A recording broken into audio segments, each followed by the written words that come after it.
Haleluya, haleluya, Yesu Kristo ashimwe, ndabashuje mu izina rya Yesu Kristo, inshuti zanjye, abakristo b'itorero Elayono Mountain Church mu Rwanda, aho muherereye hose, Imana ibarebe neza, Imana ibishimire, Imana ibagirire neza, mubone Imana, mubone ukuboko kwera kw'Imana. Tubanje Imana hose muri byose, tubanje Imana ku bacu no ku byacu, tubanje Imana ku babisha bacu, tubanje Imana ku banzi bacu batwanga kugira ngo iturwanirire, ituneshereze, ituburanire kandi ituvuganire, iduhorere mu izina rya Yesu Kristo. Nakubwiraga ngo ujye ubanza Imana, usenge isengesho ribwira Imana ngo Mana nyegera, Mana ugira aho undebera, Mana ugira abo ureba, Mana uncira inzira, Mana ubane nanjye, ugendane nanjye. Mu bihe byose ujye wiragiza Imana, wishyire mu biganza by'Imana, kuko hari ibyo utashobora, hari n'ibyo abantu batashobora, bishoborwa n'Imana yitwa Imana ishobora byose yonyine, yonyine, yonyine. Icyo ndakiguhamirije. Niyo mpamvu njya nkubwira ngo ntukaburire Imana umwanya, kuko hejuru y'imbaraga zose hasigara imbaraga z'Imana. Niyo mpamvu rero nkubwira ngo nishyirwe hejuru mu bugingo bwawe, mu mutima wawe, no mu butunzi bwawe. Imana ijya ishyirwa hejuru mu byawe byose, Imana ishyirwe hejuru. Ni ukuvuga iyo mvuze ngo Imana ishyirwe hejuru, uyishimira ibyo byose, ugakora imirimo yo gukiranuka. Imana ishimwe cyane, Imana ihabwe icyubahiro. Turacyari muri teme yacu igira iti Imana ibera amaso abayitakira bose. Imana ishimwe. Twasanze ko gutaka bibaho, ariko ushobora gutaka utakira umuntu akagukoza isoni, ushobora gutakira abakomeye bakakwereka ko nta mwanya bagufitiye, ariko iyo utakiye Imana ntabwo ikuburira umwanya. Imana ishimwe. Nawe rero ntukayiburire umwanya, ntukaburire Imana umwanya, nayo ntizakuburira umwanya. Imana ntiyabura umwanya wo kunyuramo, yo kugutabara, ntiyabura aho inyura ngo ikugirire neza. Imana ishimwe cyane. Muracyari na Bishop Leonira, umushumba w'itorero Elayono Mountain Church mu Rwanda. Dukomeje kubana mu bihe byiza byo gusenga. Nyemerera dusome urwandiko rwa mbere rwanditswe na Petero, ibice 5. Turasoma umurongo wa 6 n'umurongo wa 7. Reka dusome mu izina rya Yesu Kristo. Titire y'ijambo handitse ngo inshingano y'abakuru b'itorero n'abasore. Ushobora kuvuga ngo jye sinkiri umusore, ariko imbere y'Imana ugaragara nk'umusore, kandi imbere y'Imana ugaragara nk'umunyamumaro. Hanyuma reka dusome ijambo ry'Imana. Handitse ngo nuko mwicishije bugufi munsi y'ukuboko gukomeye kw'Imana, kugira ngo ibashyire hejuru mu gihe gikwiriye. Muyikoreze amaganya yanyu yose, kuko yita kuri mwe. Imana ishimwe. Hari ukuboko k'Uwiteka, hari ukuboko k'Uwiteka. Ariko twari dukwiye guhera kuri uriya murongo wa 4. Namwe basore mugandukire abakuru, mwese mukenyere kwicisha bugufi, kugira ngo mukorerane, kuko Imana irwanya abibone, naho abicisha bugufi ikabahera ubuntu. Ijambo ry'Uwiteka ryashatse kugaruka kuri bariya bantu Imana ireba uko ari babiri. Hari abibone, hari n'abicisha bugufi.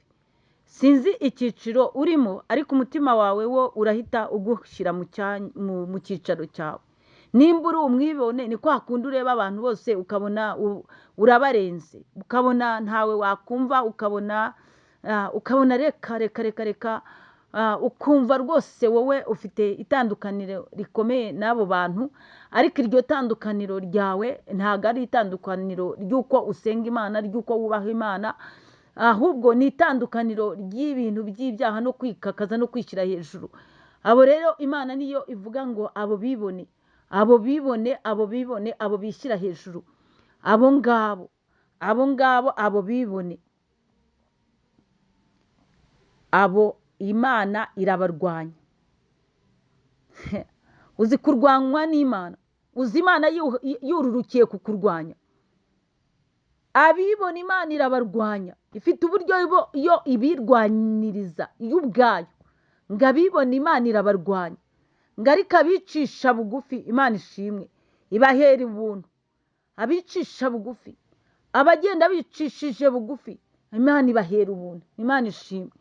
Niyo mpamvu ijambo rero twasomye ryatubwiye ngo nuko mwicishe bugufi muri munsi y'ukuboko gukomeye kw'Imana. Ijambo rirakubwiye ngo ugende wicishije bugufi, uri munsi y'ukuboko gukomeye kw'Imana, imana ishimwe. Genda wicishije bugufi, uri munsi y'ukuboko gukomeye kw'Imana, ngo kugira ngo ibashyire hejuru mu gihe gikwiriye. Mbese tukiri muri iriya teme ivuga ngo imana ibera amaso abayitakira bose, icyo usabwa ni ukwicisha bugufi, kuko mu gihe gikwiriye, mu gihe imana yagennye, mu gihe imana yateguye ku buzima bwawe, imana izagushyira hejuru. Imana ishimwe cyane. Mu gihe gikwiriye, ni igihe gikwiriye. Ntabwo ubizi, nanjye simbizi, bizwi n'Uwiteka wenyine, bizi Imana niyo yonyine izi igihe izagushyirira hejuru. Imana ishimwe. Birashoboka wa mubyeyi we kizagushyira hejuru inyuze mu bana wabyaye. Wowe wagumye usenga gusa, nta kindi ushoboye ni ugusenga, ariko komeza wicishe bugufi munsi y'ukuboko gukomeye kw'Imana. Nurangiza utegereze Imana uyiringiye, ngo kugira ngo ibashyire hejuru mu gihe gikwiriye, mu gihe kigukwiriye, mu gihe ibona ko ufite imbaraga, mu gihe ibona yuko rwose nta zindi mbogamizi wagira, mu gihe gikwiriye Imana imaze kubitunganya, mu gihe gikwiriye Imana imaze guca inzira, mu gihe gikwiriye Imana imaze gushaka intebe ikwicazaho, mu gihe gikwiriye Imana igushyire hejuru. Imana ishimwe cyane.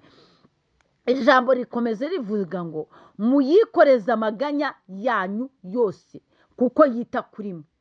Imana ishimwe, haleluya.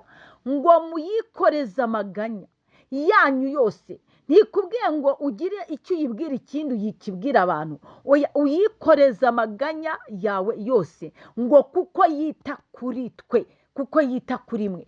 Imana itwitaho, Imana ikwitaho, Imana ikwitayeho, Imana ikubera amaso, Imana irakurengera, Imana ikuvuganira aho utagera, Imana ikwitaho, Imana igucira inzira, Imana hose irahari, ngo kuko yita kuri mwe. Uyikoreza amaganya yawe yose. Imana ishimwe. Imana igira neza, Imana ibera amaso abayitegereza bose, Imana ibera amaso abayitakira bose, Imana ibera amaso abayikunda bose, Imana ibera amaso abayishakana umwete bose, Imana ibera amaso abayubaha bose, Imana ibera amaso yewe abatagira shinge na rugero, abayishikamijeho umutima, abayishingikirijeho, Imana ibabera amaso. Imana ishimwe. Imana ibera amaso abayitakira bose. Imana ishimwe. Ntabwo ari wowe uzigirizaho nkana. Komera, shikama, tegereza Imana. Imana irakwegereye, Imana iri hamwe nawe. Imana ishimwe. Ngo kuko ijambo riraryoshye cyane, ngo kuko yita kuri mwe. Ariko tekereza iyo umuntu akwitayeho, ibaze iyo umuntu akwitayeho keyaguha, ibaze iyo umuntu akwitayeho uburyo agutekereza, ibaze iyo umuntu akwitayeho uburyo agusuhuza, ibaze iyo umuntu akwitayeho uburyo akugirira neza bikanyura umutima wawe. None Uwiteka Imana umuremyi w'isi n'ijuru, Imana nyiri ubushobozi, se w'imigisha yose, Imana iravuze ngo kuko itwitayeho, ayiwe Imana ishimwe. Kuko yita kuri mwe, kuko ikwitaho, kuko mbese Imana ifata umwanya wayo ikakureba, Imana ifata umwanya wayo ikagutekerezaho, Imana ifata umwanya wayo igatekereza uburyo igiye kugucira inzira, Imana ifata umwanya wayo igafata ingabo nto nini ikakurwanirira, kuko yita kuri mwe, kuko ikwitayeho, kuko muri gahunda ikora, muri gahunda yakoze ikikurema, ikwitaho amanywa na nijoro. Imana ishimwe. Niyo mpamvu ibyo bakoze byose byapfuye ubusa, niyo mpamvu abakugambaniye bose byarangiye basebye, niyo mpamvu abagushakishije bose barakubuze, kuko imana ikwitayeho. Imana ishimwe. Wowe icyo usabwa ni ukwicisha bugufi munsi y'ukuboko kw'Imana gukomeye, ikindi ukayikoreza amaganya yawe yose kuko ikwitayeho. Imana ishimwe. Shalom shalom, muhahe muronke.